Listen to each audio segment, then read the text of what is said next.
sold to Giant Eagle Retail. I'm looking to sell to the federal government. But there's one key thing that I've noted on with my business and my salsa and pasta sauce. Every ingredient in there now has what is it? Sea salt, tomatoes, habanero peppers. Each one of those are good for prostate cancer, colon cancer, diabetes, and high blood pressure. And that's how I'm pushing it now. I've been going to different schools now speaking to these kids. Northwood, Eastern Heights, Westwood. Junior Achievement out of Cleveland had me do this. The next two schools I'll be speaking to is Westwood and Northwood from 7:30 to 1:22. And these are kids that want to be entrepreneurs. And there's a lot of them that get a lot out of it. So I enjoy doing it, and I'm going to keep on pushing it. And what was the name of your business again? Sorrel Food Products. We call him the Salsa Man. Let's say salsa. Thank you.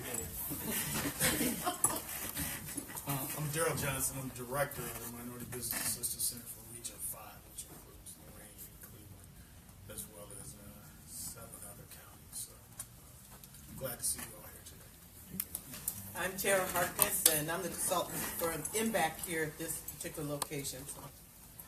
And I am an entrepreneur. I got to say that, which MBE certified. MBE certified and Ed certified that falls within these counties. I'm just housed in Norwalk, Ohio, the big city of Norwalk.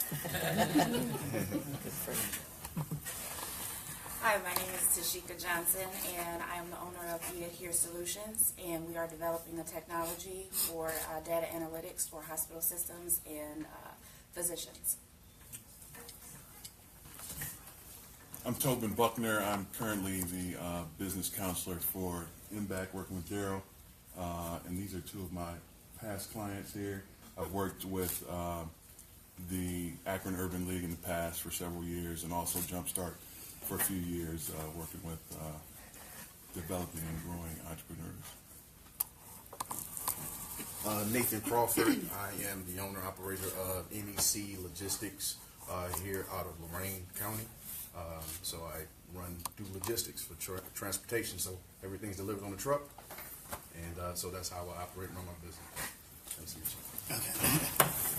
Good afternoon, everyone. My name is Ray Blackwell. I'm a degree accountant and owner of Bravura Accounting Solutions, LLC. We specialize in small business bookkeeping, accounts payable, accounts receivable, tax preparation, and also we help with wills, attorneys, power of attorneys, and also business plans. We're certified with the City of Cleveland as an official vendor. I'm also registered with the IRS as a tax professional. And he's about to be an MBE. And I'm about to be, yes.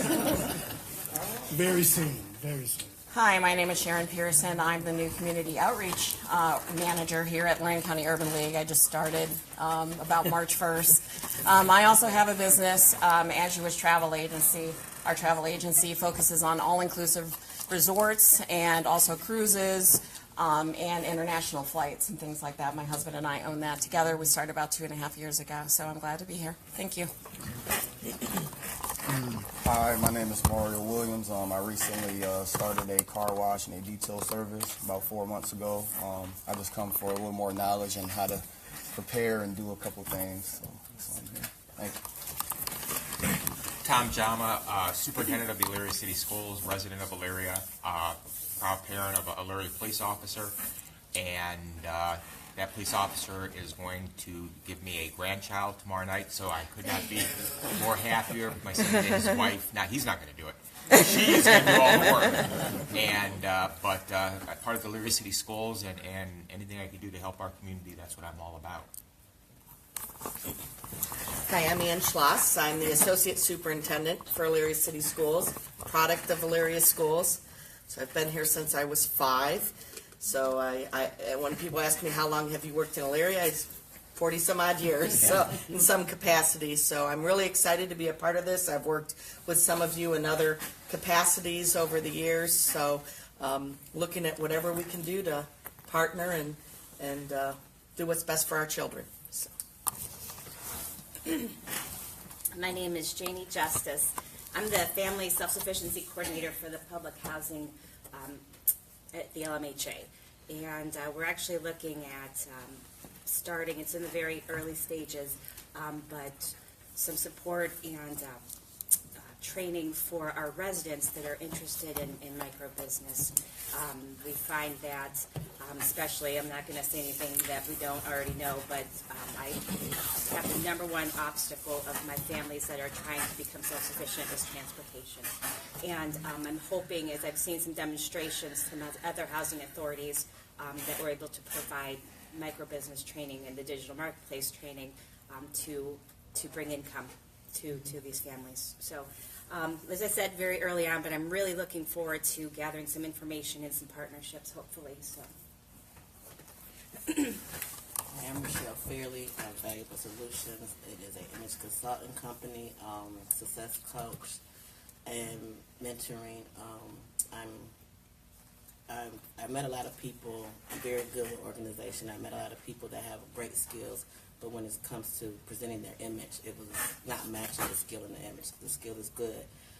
So I have just helped people build their image, success coaching, and finance, just kind of the whole package of presenting yourself to be very professional and match the skill that, in the clientele so that you can look professional. So.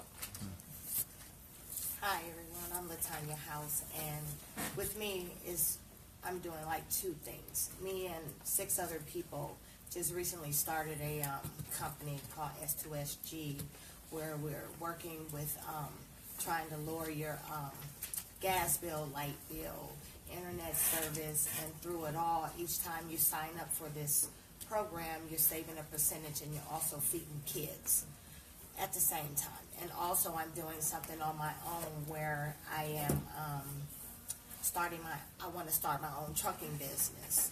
So me as being a woman, it's a lot to learn out here, but I want to get into that, and that's what I'm here to learn a little bit more and see where I can go from here. Hello everyone, my name is Morgan Bly-Lee. I work for the state of Ohio at the Ohio Development Services Agency.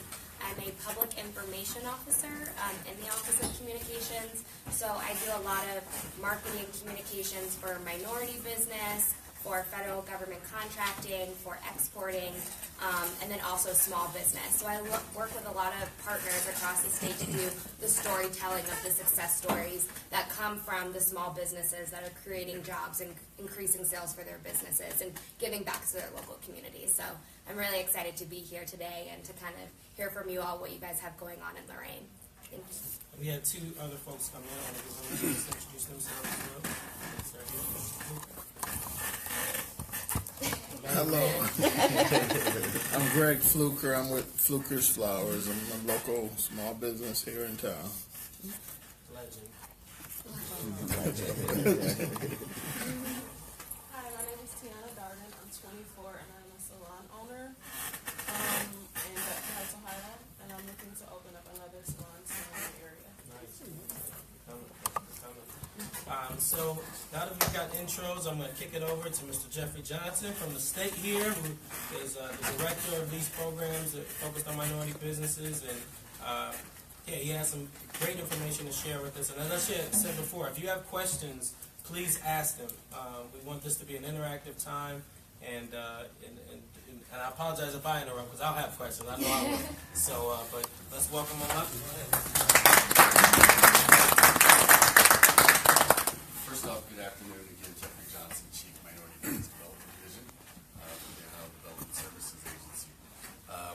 Frank, thank you for being gracious host and having us here, all of you who are in attendance. It's good to hear your backgrounds and what you guys are here for. A lot of times when I host roundtables like this, I want it to be pretty informal, so don't really want to stand up here and make it be formal. But I do want interaction. I'd love to have your feedback, so feel free to ask questions, interject. The biggest thing that we try to accomplish, or I try to accomplish when I meet with business owners around the state, is to give our business owners a voice. That means I want to know what your concerns are, what your challenges are. The 2 things I try to do, obviously, and those who've heard me speak around the state, they know this, is that if I can relay to you the things that we can help you do, that's good. But I also think equally as important, if there's something that we can't do because we don't have that capacity to do it, you need to know that too. You don't need to be sitting in a seat as a business owner thinking, well, the state can help me in this capacity when in reality we can't. So part of the interaction is understanding what your challenges are and what you're looking to do with your business. So we've gone through some of our intros. Past there. Again, open discussion for our small business owners. What are some of your challenges? I'd like to hear them. Just understanding what you deal with on a day-to-day basis, because every market in the state is different. And Cincinnati is not like Toledo. Toledo is not like Cleveland. Cleveland is not like Columbus. In this area, the economic construct is different for every market. Some markets, they're more established businesses, so the needs are a little bit further down that time continuum. Other markets, it's more startup. It is, I'm trying to establish a business, or I'm early on and I just need to know how to take that next step. So for some of our established business owners and the new ones, just want to know what are some of the challenges.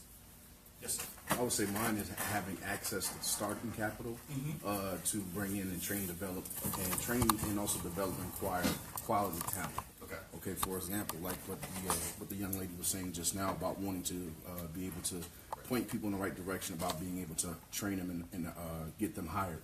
I would love that opportunity to be able to put a couple of dollars in their pocket as I teach them what they need to be doing and see if it'd be even a decent fit so that they can have an opportunity to be able to do some things. Because again, some things like people won't give you an opportunity to do the education, but because if you have a desire and a fire to want to do something, I don't mind giving you that chance. I was that young man that wanted a chance for something. You know, at 13, 14 years old, I was already running a landscaping business around my neighborhood, and the gentleman took the time out to say, listen, if you want to do something, you got to be able to be willing to do it yourself. In my entire life, that's what I've always done. It's just been a go-getter, made a lot of money for other people, but now it's time for me to invest in myself and do it for myself.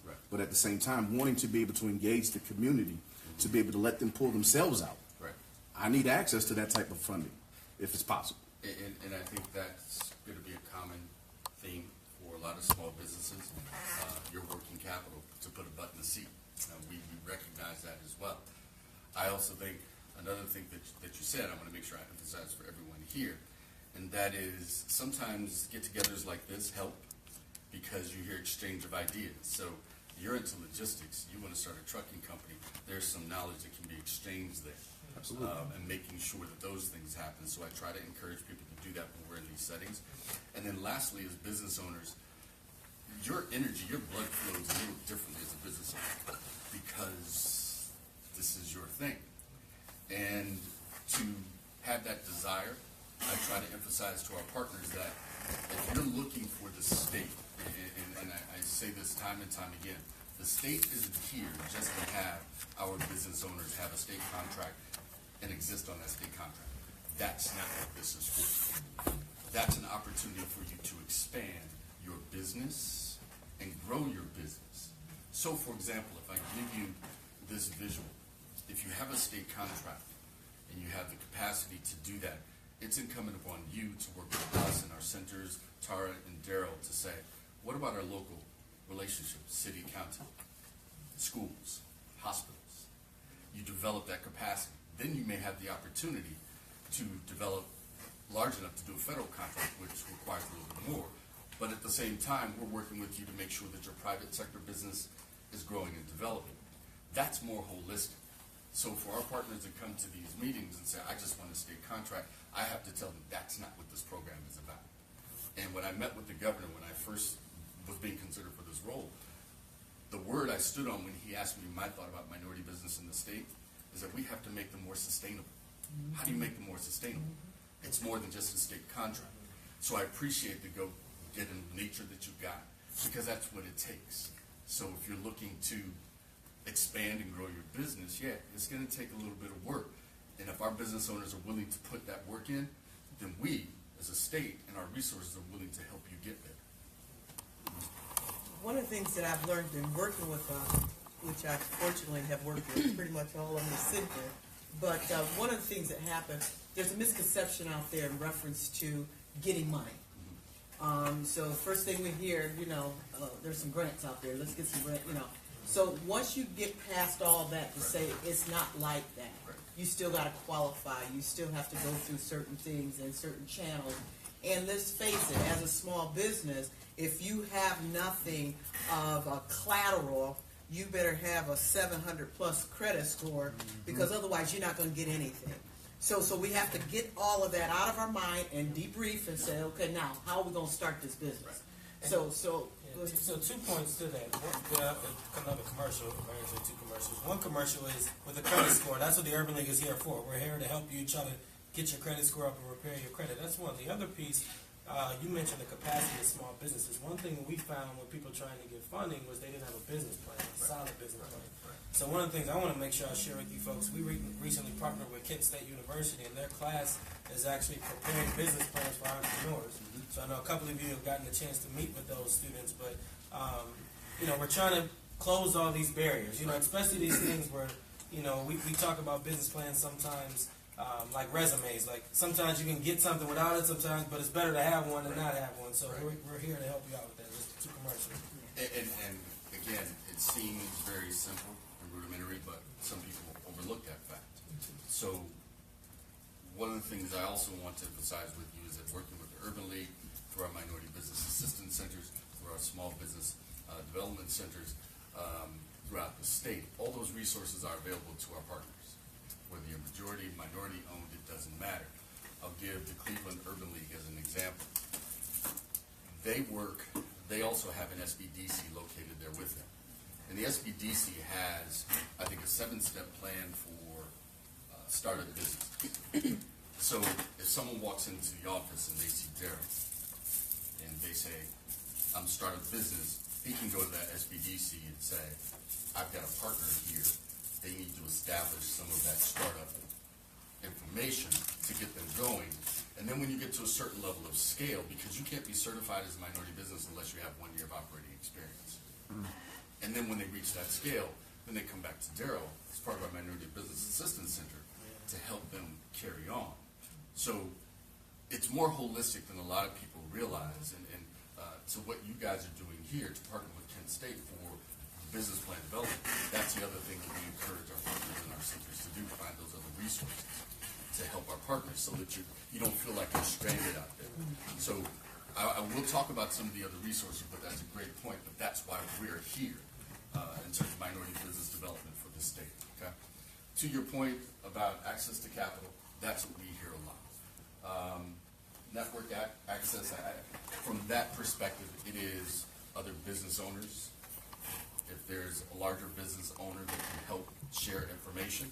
The other thing that we try to do in our shoes is talk to our more successful partners throughout the state so that they become part of our third-party network. And if I have a business owner that's kind of coming the way that you came years ago, you can help them through. So we're trying to provide that as well. Marketplace discrimination goes without saying. Bonding and insurance is common for a lot of small companies. Whether you know it or not, within my division, we provide surety bonding, and we'll talk about that as well. Bid requirements, that's always a common lament. How do we get through the bid process, and how can we help? I know that Daryl and his group have developed something, the Cleveland Urban League, to help our partners with their bid preparation so that they're better prepared to have success, and then timely payment. A lot of our minority partners get hung out because they don't get paid for 3, 4, 5 months. And we can provide working capital to kind of help bridge that. So again, we'll talk about those resources. Outside of this list, anything else in terms of challenges that you guys are facing as business owners? How about needs? Yes, ma'am. One of the things I think that I can honestly say, based on the ones that I see are here, they're in more startup mode. So if we can address the issues that's probably like them from a startup, because I think everyone I know that's been in business less than a year, because I'm trying to wait for them to get there for a year, but except Salsa Man. And I think Right. Three. Yeah. The 3 of you around there, you guys have been in business for a number of years, correct? 3 years for me. And you, how long? Forever? 12. I've been around, I've been on my own for 7 months now. 7 months, okay. And the reason I'm asking some of these questions is because I'm hoping some of our more experienced business owners can respond because our new ones need to hear it. So I know that this market is different from, again, Cleveland, which is a little bit more mature. When we were driving up here, I said, this market is more about startups, and I know that's what they need. Yes. But I also need my more experienced business owners to talk about some of your challenges too, so they can hear that. Yeah, I got a question. Sure. Is there any kind of incentive that you provide for folks like Mr. Fluker to provide mentoring to a new business? You know, is there any sort of like mentor stipend or something that, you know, business people are very, passionate, intricate about their time and how they use their time. It's like, all right, if I'm going to spend time with this young brother trying to help him out with his business, I can do it out of the kindness of my heart, and it may or may not happen, or we can establish some sort of incentive for him to do that. There isn't any incentive. One of the things, particularly in the Development Services Agency, you're not going to find a lot of grant money or incentives for that. What I've found in talking to our successful partners in the state is that I go to them honestly and say, I respect your success.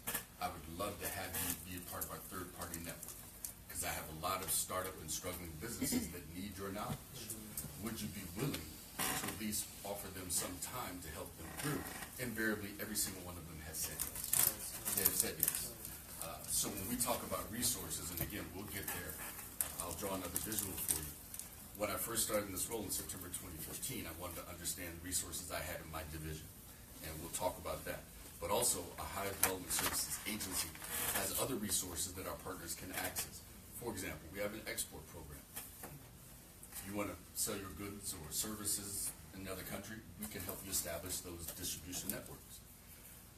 Then we have a third-party network of providers. Those are the people that help us. If I can't help you in my division, we can't help you in the agency. We've got a third-party network of people who can help provide those services. So for you, your accounting, Yes, sir.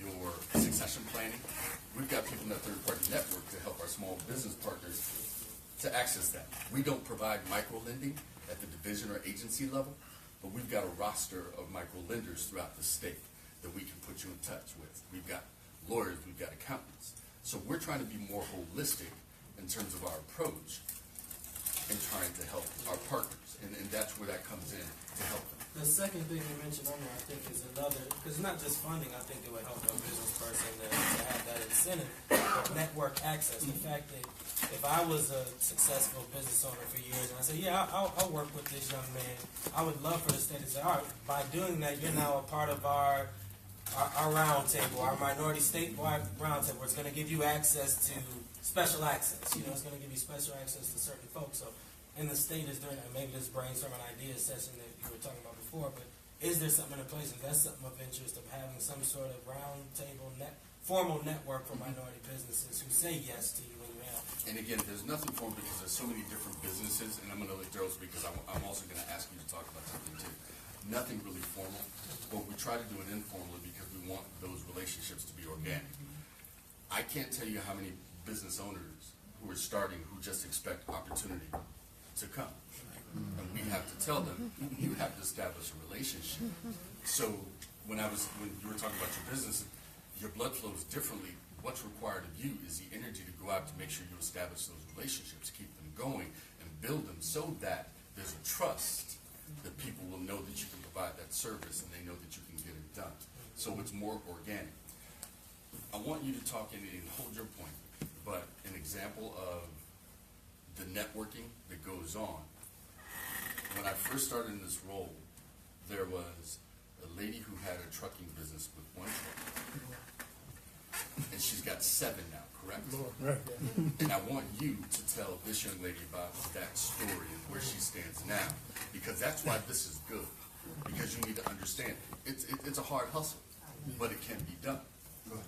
So Laura Petruska came to us, when I say us, the Urban League, she came through SBDC about 3 years ago. Did everything that Donna Dabbs, who's the director, told her to do. Went to every event we told her to go, got her business plan, got everything she needed. Like Chief Johnson said, she started off with one truck. And just to let you know about network, Ray has been in our office. He's her bookkeeper. I am. So that's one of the networking things that we do. But on top of that, so Laura came in and said, Daryl, I want to be MBE certified. One of my consultants, Cordell Stokes, kind of is our relationship. And so we were talking, and she really talked about what she wanted to do. She wanted to do heavy hauling for construction. So what we did was we said, okay, we gave her introductions to the construction folks that we knew that we work with through the city. And like Chief said, she has gone from 1 truck to 7. She's a retired nurse. She don't know nothing. She didn't know anything about trucking. Just decided she wanted to be in trucking. Right. She has a multi-million-dollar business. So, I mean, but here's the thing I try to tell all entrepreneurs, like the Chief said, and Tara, you can address this too. It is a grind. Okay, I've been an entrepreneur. You ask anyone who's been around. It's 7 days a week. And if you're not running your business, you're learning more in depth about your business. And I also like to say, if you do not have a skill or you have a gap in skills, then you have to go and find someone to fill that gap. The right person that can work with you and partner with you. And it's a business expense. You have to pay it. Because what we've run into is with people, they have to pay their taxes, or they don't follow their plan, or they don't know where their money's going. Those are the gaps you need to fill to help you run a successful business. You don't have to be an expert. I'm not a lawyer, but I know one. I'm not a CPA, but I know one. So that's what you need to do. You need to practice. And it goes back to what Frank said also. We did a thing about networking the right way, because what we saw, we had a couple of events and we were just looking. I was like, a lot of folks really don't know how to network. It's not just having a drink in your hand and saying hello. It's strategically figuring out who's in the room. Can your business work with their business? Make your introduction, give your pitch, and keep it moving. And there's not an awkward standoff at the end. But it can be done. But it's work. It's work. And we can get you mentors. We can get you folks to talk to. And sometimes, one of the things Tara and I have spoken about, we were going to do an event, I wanted Tara, where it was just going to be women entrepreneurs. And Tara and I said, and we were talking about, I said, it's things you'll say to her that you might not say to me, because you guys are both are women. And some women are okay. They'll say anything to you that they think you need. But, we want that comfortable space, but you want someone who's done it. And I think finding a mentor, whether they're in your space or not, is the first step to help you get your business going, because they can give you advice, because you're still starting a business, whether it's trucking or hoods or whatever it is. It's some of the things are just organically part of starting a new business.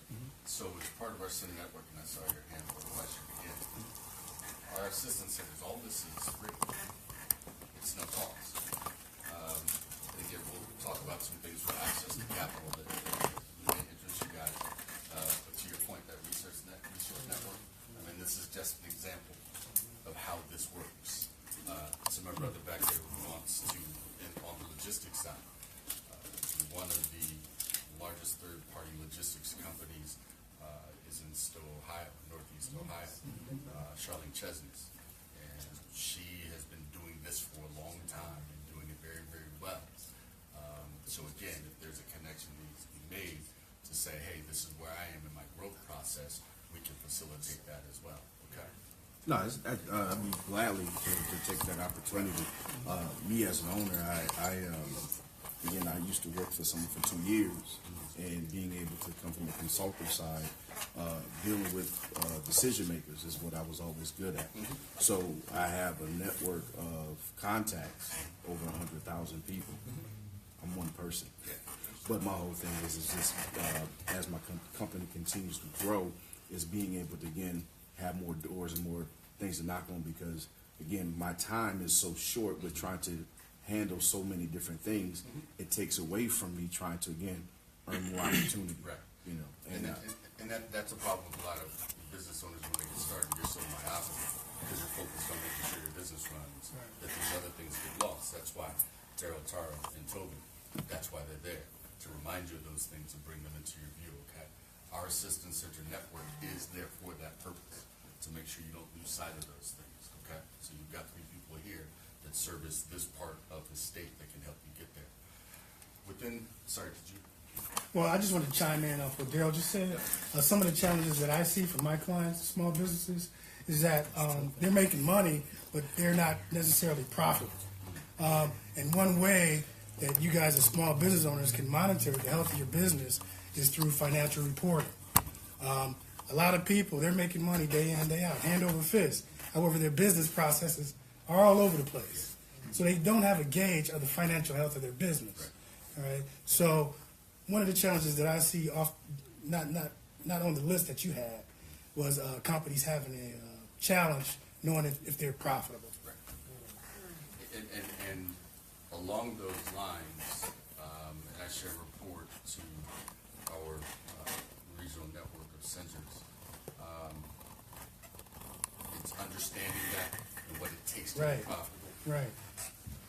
But also, a lot of our businesses that we get into, they're not job creators. Okay. And we choose to jump into businesses that don't necessarily create jobs, and we're in that grind, and it's that cycle. So understanding that as well, I'm trying to help our center directors and our people who are working with our partners know that, that universe, to help them as well. But that is a very, very valid point. Yeah, Jeff, this is something part of my philosophy that I see a challenge and a big issue, and you were just hitting on it, is this whole notion of ideas versus opportunities. So sometimes you see an entrepreneur say, I got this idea to do X, and you recognize right then it's not going to be profitable. Right. It's not, there's probably ain't the market for it, but they got an idea and a passion that you don't want to kill. Right. But sometimes when you dig a little bit deeper, really they just want to work for themselves, and they say, I don't want to do that. I know I'm an entrepreneur in my heart, and my challenge has always been, and I love Tara's example of our business, I always use it everywhere I go, is that how can we expose more entrepreneurs to opportunities to say, hey, did you know? And that's why we partner with the school, because we knew with the school building these new buildings that there would be all these opportunities. That, hey, if you don't necessarily have the idea, but you have that blood flowing through, there could be some opportunities if you're willing to start a business. So how can we do a better job of sharing the opportunities, just like we share job opportunities? How can we do a better job of holding those opportunities? I can answer. Before you do that, because I want you guys are local, that is the statement I make to the governor and his office all the time, is that our partners are just looking for opportunities. That's all we want. We want those opportunities. So if you look at that continuum of opportunities at the local, state, federal, and private sector level, that's what we're here for, is to open those things up to you. It's a complicated answer because it takes talent and skill and ability to do the job, but if you've got that and you've got the stomach to be a business owner, to Daryl's point, it's a grind. And I have instructed Daryl and my other directors throughout the state, I need people in those seats who can have the difficult conversations, because you may not be ready for this. And I want them to be able to have that difficult conversation. I'm not talking about being rude, but it's about being honest that this is where you are. You need to be here to be successful. You're not there. I like to use an example of a gentleman out of the Dayton area who 5 years ago tried to go to a bank for a loan. And he said, I sat there and the banker handed me my hat. Basically told me I wasn't ready. But he did everything over the next 3 years to get himself in position. And when he went back to that banker, he was able to get financing. But again, the stomach for it, the grind, to listen. But sometimes those difficult conversations need to be had. And I can tell you, to a person, every person that mans our center locations, we've got 12 throughout the state, they are not afraid to have that difficult conversation, to be able to see through, to make sure those opportunities, and they're ready for it. That's what we talk about. Yeah, going back to that, I've been cursed out, screamed at, and called a dream killer for that very thing. But, for me, you have to be realistic. And you have to understand, one, you need to understand the industry that you're getting to, because what we see, people come in, like you said, they have an idea, or they want to do X, Y, Z, but they don't understand the industry, they don't know how it works, they don't understand the nuances, they don't understand what it takes to just start up and play in the industry. So one of the examples we used was when the RNC was here. We had people in Cleveland trying to contract. So we had a guy who wanted to do some transportation stuff. And he was like, yeah, I got it. I was like, well, how many trucks do you have? Well, vans. He's like, I got one. I was like, so you think they're going to hire one company to drive around 15 people, because that's the maximum of your van, when the average constituency of delegates from state to state varies anywhere from 15 to up to 100. And he kind of looked at me and said, so if your bus breaks down, then what do you do? Do you put the people out on the street in the heat and rain? Or somebody go come jack up the thing while they're inside in the AC and fix your tire? And he was like, man, you're killing me. I was like, but that's the thing. He said, and then he goes, well, I can go get some other trucks. And I said, okay, that's great, but are they going to be uniformed? And he looked. I said, okay, so Tara says, Daryl, this delegate, y'all go out to the blue trucks that say Whitfield Trucking. And I go out and I see one blue truck that says Whitfield Trucking, the other two are white, and they just park behind. The first thing we're going to say, there aren't enough seats on it for all of us. And so those are the conversations. But what we see a lot of is a lot of people, they get frustrated because, one, they want to be an entrepreneur. They don't always think it through, so they go to the thing with the lowest barrier to entry, which is the most competition. And I'm going to let Tara speak because I'm going to come back to that.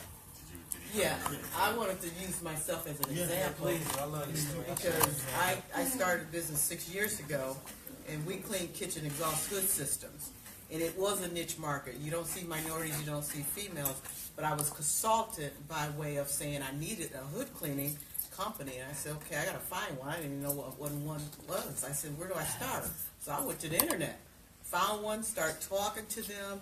When I had to do my investigative work on a consultant side, there was nobody in the industry. The EPA regulates certain things, the fire marshal regulates certain things, so I knew that it was recession-proof. So I said, whoever get into this is recession-proof, because they got to get it done. Anybody that cook, got to get their hoods clean. If other than that, they can get shut down.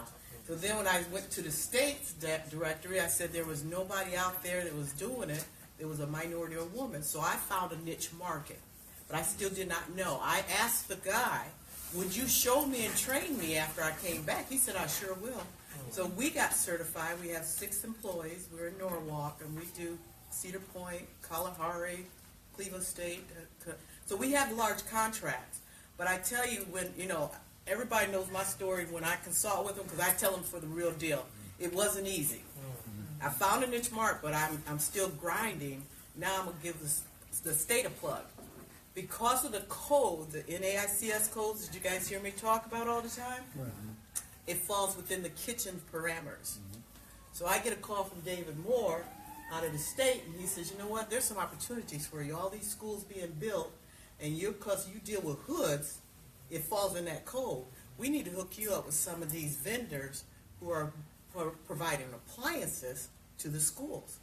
So they set up a meeting because the state says no more waivers. We're going to make you work with a minority or a female that's EDGE certified, because we have some out there. So they'll do their part if you do your part.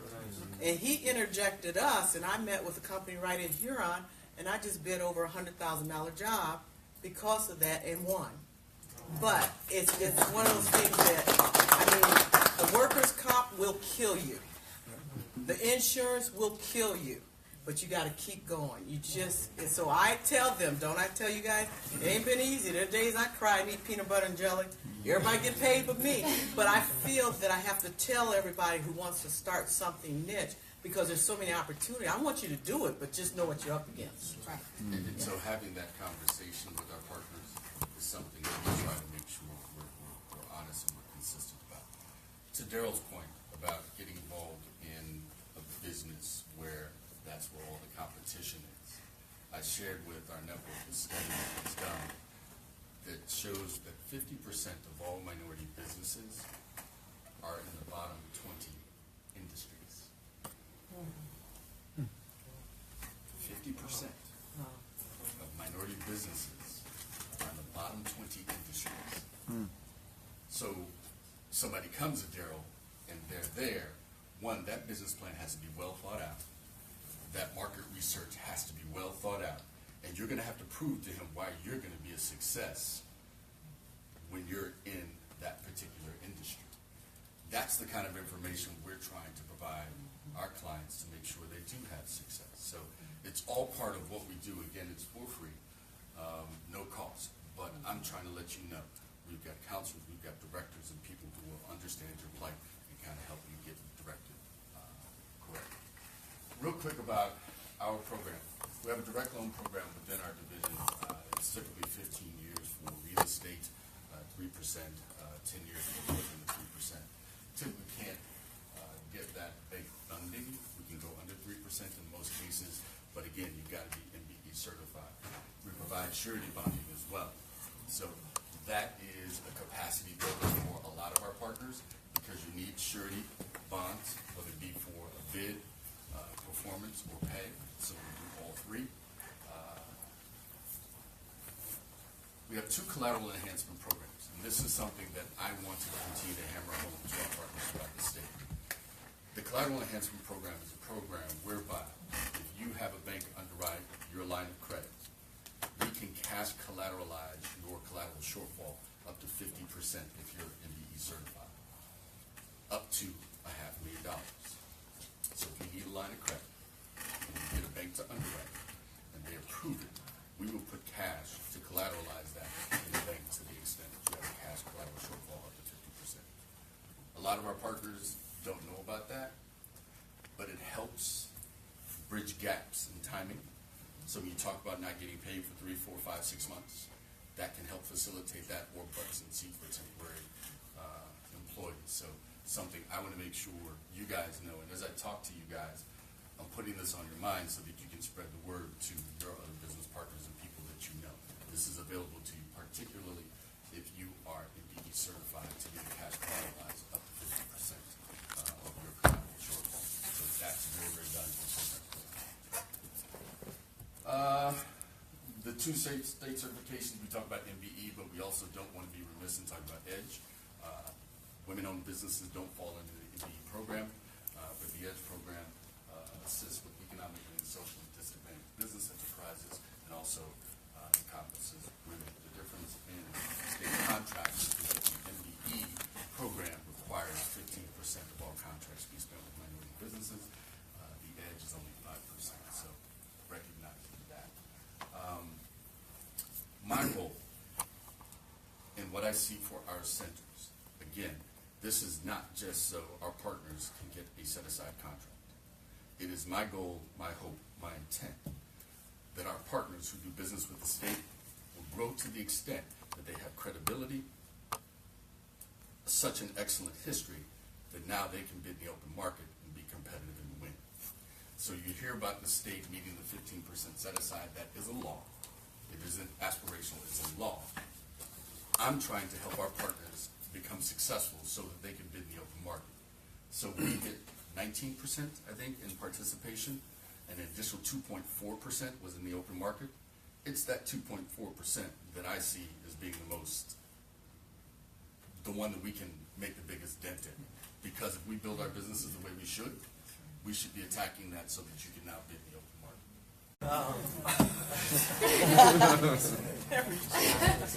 Who's missing? Someone in love. So I just want to kind of clarify the comment you just made, because I think it's important that you just mentioned that the state has set this law that said 15% of the contracting will go to minority businesses, set aside, and then there's been a 5% for EDGE, but you mentioned we reached 19 last year, 19%. But take the set aside away, minority businesses are only getting 2.4% of contracts in the open market when there is no set aside, when it's a minority competing with a mainstream white person, that's not considered in any of these designations. Do you think that's a part of the entrepreneur just not going after the opportunity, or why do you think that is? It's multi-layered.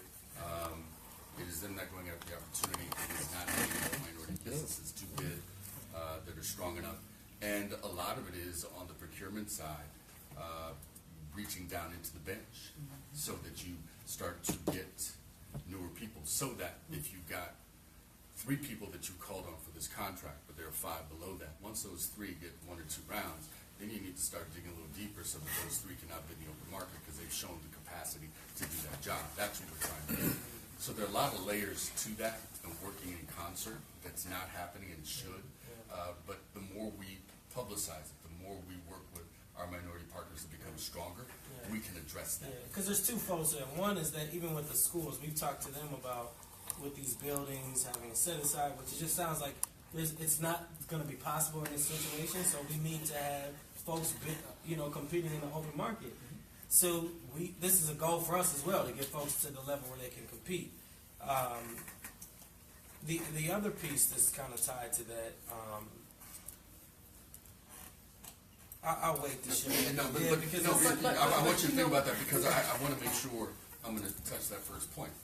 That's why it's so important if you don't have a participation percentage, whether it be a hospital or a school, that folk like Daryl, Tara, and Tobin are talking to our partners to say, you're ready or you're not. If you're not, this is what you need to do. Yes. So when we go to the school, the last thing I want our partners to do is choke.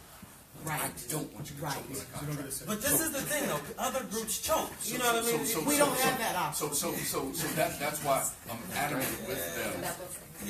The double standard. That before you move, I hear you. But to the extent that you know it's proven that I can do this work and I can show you that, you're going to say, yeah, that meets what we need.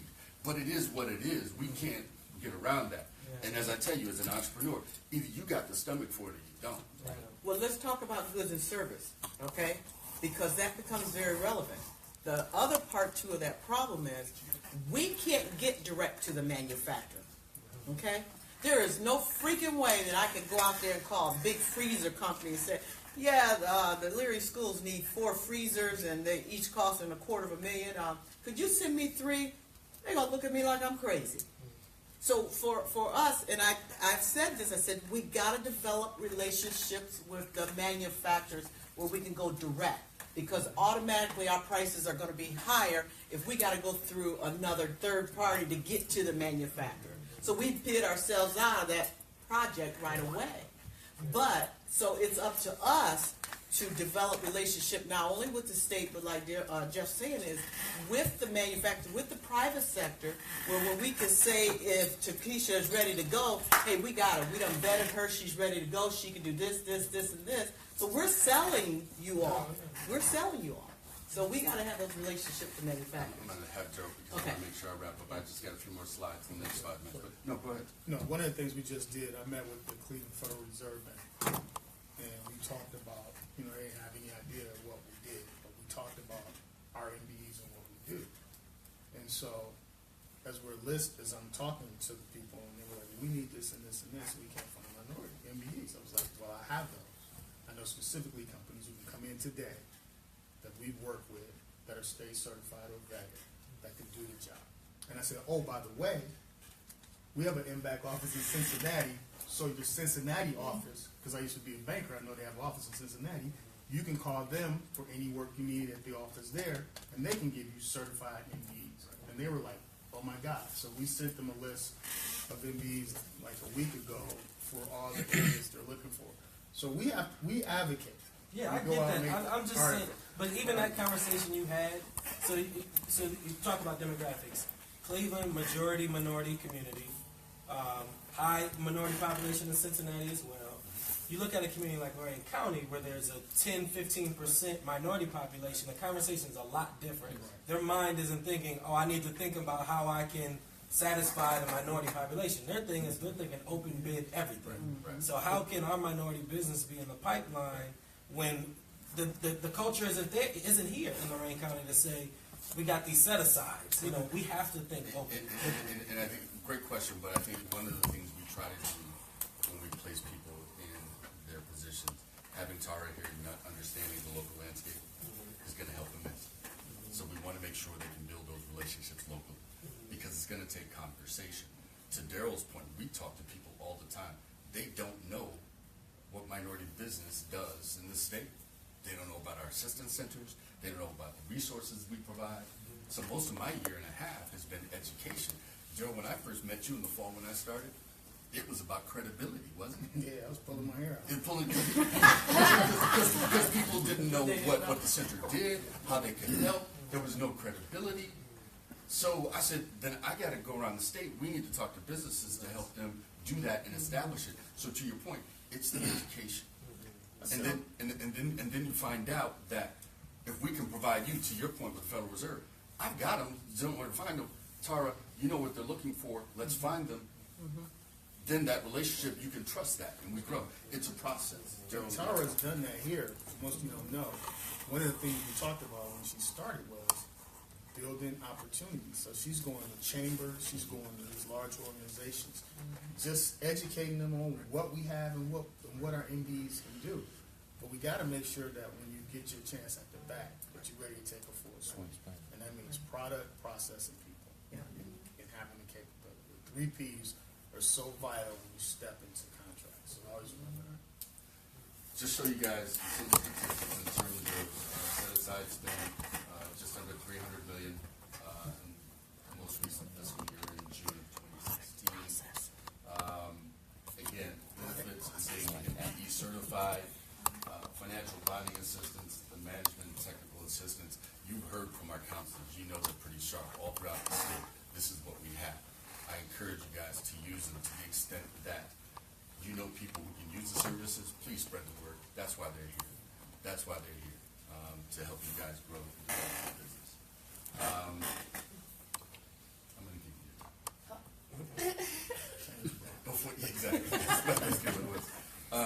before I go, and I appreciate you guys listening.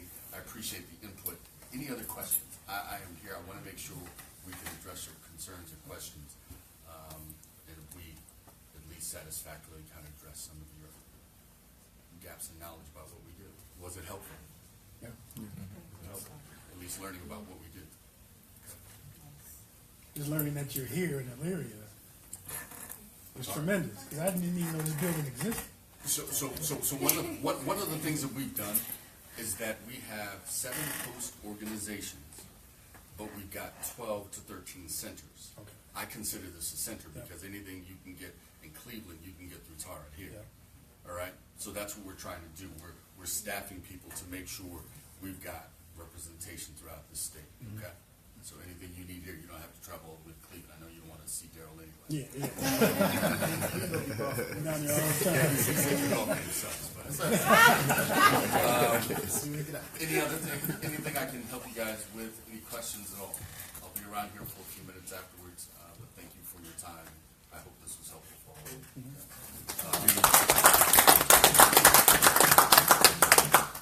So I have one shameful plug. It is the Ohio Business Matchmaker. We're going into our 11th annual event this year on Wednesday, April 26th.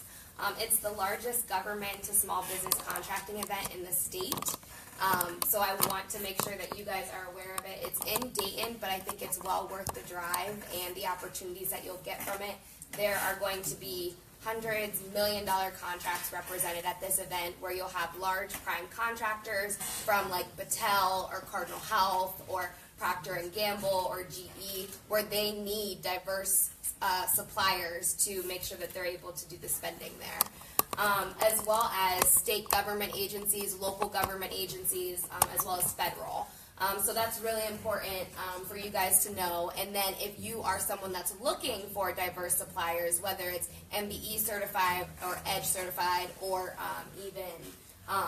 A2A or HubZone certified businesses, and you're looking for those quality, diverse small businesses, you'll be able to find them here. And there is no expense if you're a buyer. If you're a supplier, there's a small fee, but you can go to ohiobusinessmatchmaking.org and get registered. We already have hundreds of small businesses signed up. We have several state agencies, local and federal government agencies already signed up, as well as the large prime contractors. And since there are hundreds of businesses in attendance, it's just a great networking event if you want to do any partnership with subcontracting, with bidding. So I think it's a great opportunity. I hope that I can see some of your faces there. I will be there for the day. And if you guys need any more information about it, please let me know. Some of the marketing materials in front of you gives you a little bit more information about the Minority Business Development Division and the programs that Jeffrey spoke about today, but then also the contact information for all those centers is on the back of it. And then the other document that you have is our Procurement Technical Assistance Centers. They can help you out. They're also located throughout the state. If you're interested in local or federal or state government contracts, they're the experts. Typically, businesses have been in business for a while and they've had a few contracts already achieved for their business who tend to work with the Procurement Technical Assistance Centers. But if you want to do more, if you want to do larger contracts, they're really good with providing that service. And we work in tandem and in partnership. I'm in the communications and marketing field, so I'm not the subject matter expert, but I always like to put plugins for our other programs, just as Jeffrey does as well. So if you guys have any questions about any of the things that Jeffrey mentioned, or if you want more information, whether that's marketing materials, you can grab my business card, and I'll definitely follow up with you guys. So thank you. Well, this concludes the portion of the roundtable. Those who are able to stream live on Facebook, hope you got something out of it as well. As business owners, take some time now to network and get to know each other. And, you know, there's some more refreshments over here. You don't have to rush to get out of here. You should definitely take the time to get to know one another. And Jeff said he's going to stick around if you have any individual questions. Thank y'all for coming.